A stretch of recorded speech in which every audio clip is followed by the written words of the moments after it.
Here are 3 practical tips that you can use right away to help you with negative, obsessive, worried thoughts.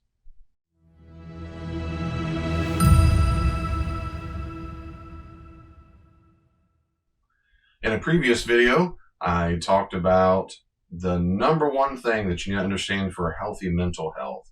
And I talked about how you are not your thoughts. And I said in a future video, I'm going to talk about 3 things you can do to help. Well, here they is. I know it's R, I'm kidding. So 3 things that can help you. When we have negative thoughts that come up, particular things with which we struggle when it comes to obsessively worry about them, or we ruminate them, we chew on them over and over and over. What you want to do, there are 3 ways to help. Okay, the first thing is this. This is basic, called stop therapy. Stop therapy is when you want to stop the thought from finishing. Real quickly, I'll give you an example. You ever had a song stuck in your mind, lying there in bed, and the song just goes on and on and on. Every time you wake up, it's the same bit. That's because part of you and your brain likes to finish it, and it hasn't finished it. So the fastest, best, most effective way to have a song stop looping in your mind is to listen to it, or at least the last 10 seconds of it, so the song finishes. That's what you want to do. You want to finish it. Okay, when it comes to these kind of negative thoughts, it's the exact opposite. You don't want to finish the thought. In stop therapy, you're stopping before you get to the period at the end of the sentence. So let's say the negative thought is, I'm going to get fired, I'm going to get fired, I'm going to get fired. What you want to say is, I'm going to stop. You're shouting out stop in your mind. You can be verbally too. I've driven down the road before. Stop, stop, stop, stop. You don't want to let it finish. You don't have to say stop. You could say something that negates it. You could say, no, no, no, I'm not going to do it. No. I like another one I do sometimes is, no, I'm not going to go there. I'm not going there. No, I'm not going there. No, I'm not going there. I can see some sassy person shaking their head. No, I'm not going there. No, I'm not. I don't even want to go there. I don't even want to go there. I don't want to go there. That's exactly what you should be doing with those thoughts inside your mind. No, I don't even want to go there. Nope, nope, I don't want to go there. Nope, nope. Why? Because I've already determined it's not true. For example, I'm going to get fired. How do you know that? How do you know you're going to get fired? I'm never going to find another boyfriend. How do you know that? No one's ever going to love me again. How do you know that? How can you possibly know they're so mad at me because they had a bad day? Can you read minds? How could you possibly know that? I'm so ugly and stupid. No, have you interviewed over 8 billion people on the planet? How would you possibly know that everybody on the planet thinks you're ugly and stupid? You don't know that. And you couldn't be. And so that's the kind of nonsense we say to ourselves, is all or nothing, generalization, catastrophe, and so forth. It's nonsense. We have to stop it. No, no, no. Once I've already determined it's false nonsense, I go, no, I'm not going there. Stop, stop, stop. You might have to say stop 37 times in a row, but do not get to the end of the sentence. Well, David, what if I blow it and I do get to the end of the period and I'm there and I did it again? That's right. Give yourself grace and try next time. That's it. Those automatic thoughts are so automatic, they're difficult to catch. They're slippery and they're quick. And so we want to give our chance to get better at it. Give yourself some grace. You'll get better at it. You really will. But that's why journaling is so important, to get all those thoughts out and you get used to recognizing right away. Oh, yeah, I do say that. Oh, I do recognize when I say that. And that's how you get better at it. The second thing is to say what is the truth, which, since you're not your thoughts, and they say there's a negative thought comes around, you just dismiss it very quickly. That's just a thought. It's just a thought. That's all it was. It was just a thought. Remember, because you're not your thoughts, so you're distancing yourself from those thoughts. It's just a thought. Yep, that's all it was. Just a thought. That's all it is. And so I like to picture things here. I like to picture things that go by quickly that would be ludicrous to hold on to them, like a train, or a crazy cat. I got 3 cats, 2 or sometimes one particular can be kind of hyper. She runs across real quickly. I like sometimes to imagine a balloon there's a whole bunch of balloons that are really full of helium that want to blow off very quickly. I'm going, all 3 of these things, hold on for dear life, and it's pulling me off the ground. Let it go. Let it go. It's just a thought. That train comes back. Well, hold on. Our bodies just gang on the ground. Don't do that. You're acknowledging it. Yeah, I had that thought. I had that crazy thought. There it goes. So you're just acknowledging it was just a thought. That's all it was. There's a thought I had. That's it. That's it. So you're acknowledging it, and then you're dismissing as quickly as possible. You go, yeah, I had it. There it goes. The point is, and this is the key, you are not giving any weight or credence or authority to it. That's the key. That's how you get better. You're not giving it any authority.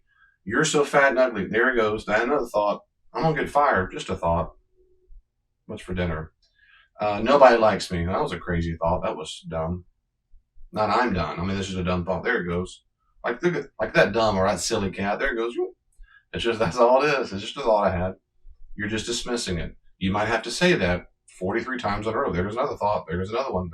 I'm not holding on to the train, to the wily cat, to the balloon, whatever analogy works for you, whatever visualization works for you. I'm not going to hold on to it. I'm acknowledging it and I'm saying it's just a thought. Let it go. Let it go. Let it go. That's all I'm doing. Let it go. Nope, no problem. Nope. The third thing is, if some issues you struggle with a lot, particular, it just depends on the issue. If there's a particular subject matter, this works in general too. I'm a mediocre movie nerd, and so I do like movies, and my son got the bug too, and now he's like majoring in film and so forth. But I think of movie scripts, and so you say David said, and then to say, and whatever the voice you have in your mind, maybe that voice is a bully, and the bully is saying bully things like you're dumb, you're stupid, you're this, you're gonna be fired, no one likes you, the world's better off if you're not here. That kind of bully crap. It's crap is right. It's crap. So they'll say David, and the next thought is bully crap, and then David and bully. It's like a script, right? Or sometimes the person who speaks up is that wounded child inside of you that says, I'm scared, that asks the question, what if? What if we get fired? What if they don't like us? What if I'm ugly? What if I stink? What if I blush? What if I sweat? What if I make a fool of myself? What if I say something embarrassing? So if you see it as a script, whenever that question comes up or the bully responds, whatever it is, here's the key. The third thing is this.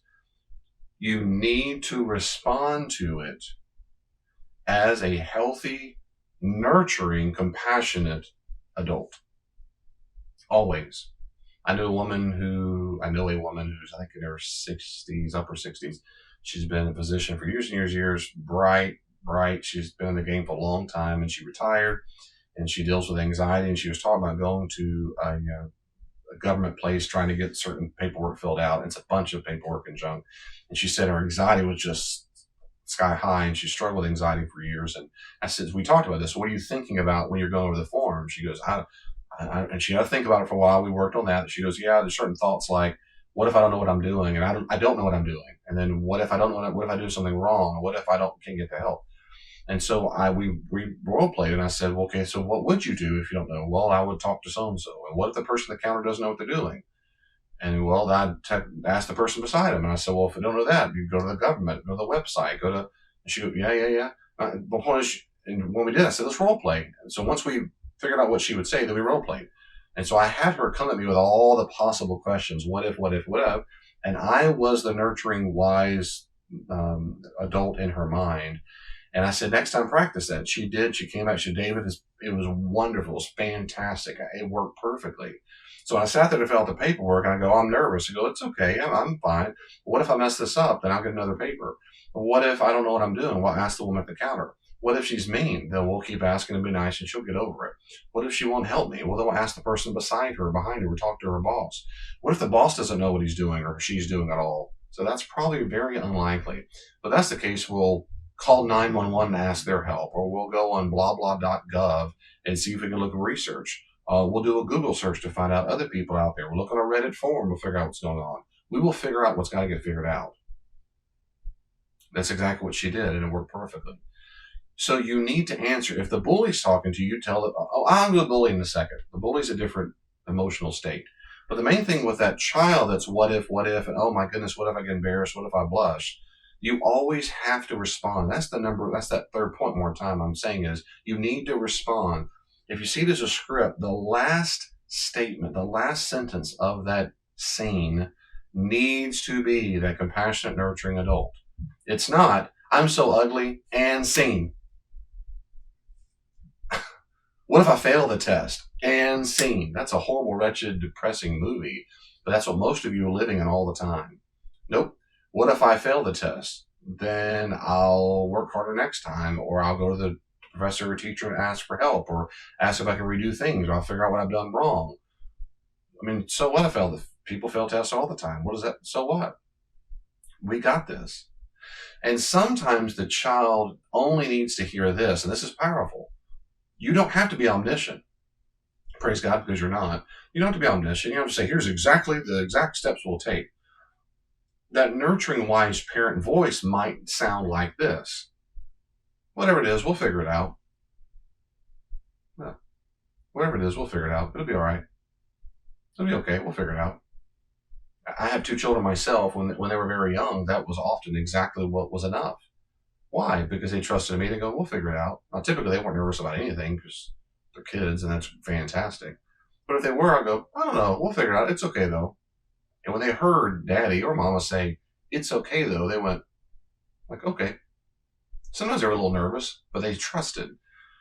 Well, this is another video altogether, but once you learn to trust yourself more and realize, like this very intelligent professional woman who still struggles with some anxiety, once you learn that you can trust yourself to get the help you need from appropriate places, appropriate times, and so forth, you're going to make it. You don't have to be able to fix engines. We go to mechanics. You don't have to fix your wiring, go to an electrician. You don't have to fix your leg, you go to a physician. You don't have to fix your theology, you go talk to a pastor, a theologian, a professor. You don't have to fix we have specialists for almost everything that exists. And so oftentimes the child inside of you just need to hear, well, we'll figure it out, we'll get the help we need. And that's enough. That's enough. What about the script when it's a bully that's talking to us and says mean stuff all the time? It's the exact same true. You got to finish. The last thing has to be a compassionate nurturing. Here's the difference. When the bully is in your mind, I want to encourage you to try to evince in you not this compassionate, sweet person toward the child. You should be compassionate and sweet to your child. To the bully, you want to be mad. You want to be mad. I give the analogy all the time to my, I won't say clients, but people who I helped through the years. I always say, is there someone you love? We had, particularly someone who's real sweet and precious. A lot of times it's grandkids because that's fresh on their minds, or maybe it's a spouse or a dear friend, a child, whatever. So let's say for a second it is their child, is their daughter, and you say, okay, if you're at Walmart or McDonald's and someone came to you and said, you're a no good son of a gun and you're ugly and no one's ever going to love you, and look at that acne on your face, it's horrible, and look at the pathetic blah, blah, blah, blah. What would you do? Well, first off, how would you feel? And so far in over 20 years of doing this, no one ever said, I feel so good. Oh, that made me so happy. I'd be so glad they said that to my precious child. Nobody says that. They go, I'd be angry. Or usually what they say is, I'd punch them in the face, or I'd want to. So what would you do? Well, let's say you're being if you're a Christian, I would say, let's say you're being like Jesus, what would you do? Then they give different examples. And I would say, I would hope at minimum you'd put your hand up and get in between the bully and your child. You get in between them and say, don't talk to my child that way. I don't care who you are. Do not ever speak to my child that way. And they go, yeah, you should. And I want you to get worked up just picturing that. Someone just being a bully profoundly unnecessarily to someone you just love you. They're so precious to you. That's exactly what I want you to do for yourself. And that's usually when a person with low self-esteem goes, oh, no. I can be nice to other people. I can defend them, but not me. That's because you don't love yourself. I'm trying to encourage you to start the loving yourself process. You can tap into an emotional state that is already in you. You just apply it to other people. So what you need to do is, and you can visualize that taking place, and then immediately do it for yourself. So that bully in your mind's going, you're no good, you're blah, blah. Stop. Knock it off. No, I don't want to hear that. Stop talking to him like that. Then go on. The last word, the bully acts up, no, you're just stupid. I said stop. Close your mouth. That's enough. And then go about your business. Every time that bully talks, you do the best job that you can to get in between that wounded child in you that's getting beat up and bullied. That's emotional abuse. And that bully in your mind. And that bully comes usually from caretakers or literal bullies. They can be literal bullies, your parents or caretakers. And also maybe other peers in school can do that. And you start internalizing that voice inside your mind. It is time to stop doing that. The point is still the same on this third step, which is you want to be the last sentence of the dialogue. It needs to be something kind of nurturing, like, stop it, don't deserve that. She doesn't deserve that. Quit talking that way. Do not tolerate the bully talking in your mind. Don't tolerate it. Why? Because you do not deserve that. Because you love yourself. No, I don't. You need to. You need to work on that process. God said, love yours. Mark 12:31, love your neighbor as you love yourself. God loves you very much, and God's not talking to you that way. You do not deserve to be talked to that way by anybody at all, especially inside your own mind. So those are my 3 steps when you have these intrusive or repetitive or worrisome or ruminating thoughts. One is to say, stop. No, I'm not even going there. Stop. Stop. Nope, nope. Whether you're mad, angry, or no matter your emotional state, perhaps, just stop. Nope. Stop, stop, stop, stop. The second step, one more time, is to, that's just a thought. I notice it. There it goes. I'm not going to hold on to it. Just that, yeah, I had a thought, had another thought, had another thought. I'm distancing myself from the thought. There's a train over there. It's a balloon I'm letting go. It's just a thought. It's not me, because I'm not my thoughts. It's just a thought. I don't have to do anything about it.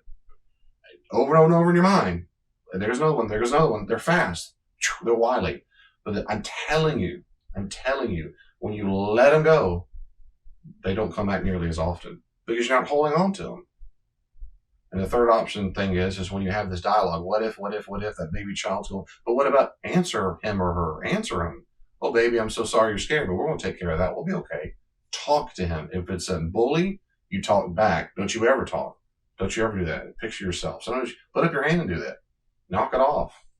I think these things will help you tremendously. I use them in my own life, and I know people who use them all the time because of counseling. If you want more of this, more things like this, check out my website, davidpendergrass.com. Check out my YouTube channel. I've got more encouragement for you on there, all kinds of issues, relationship issues, psychology issues, and so forth. If you have any questions or comments about this, let me know, please. Write in comments down below. If you like this kind of content, would you share this with your friend? Click like, click subscribe, share with your friends. YouTube's algorithm will pick that up, and more people get to see helpful information like this. If you'd like to help this YouTube channel stay free, I sure would appreciate your financial support. You can find out more about how to do that on my website, davidpendergrass.com, which is in the description of this video. God bless you, and I do hope to see you next time.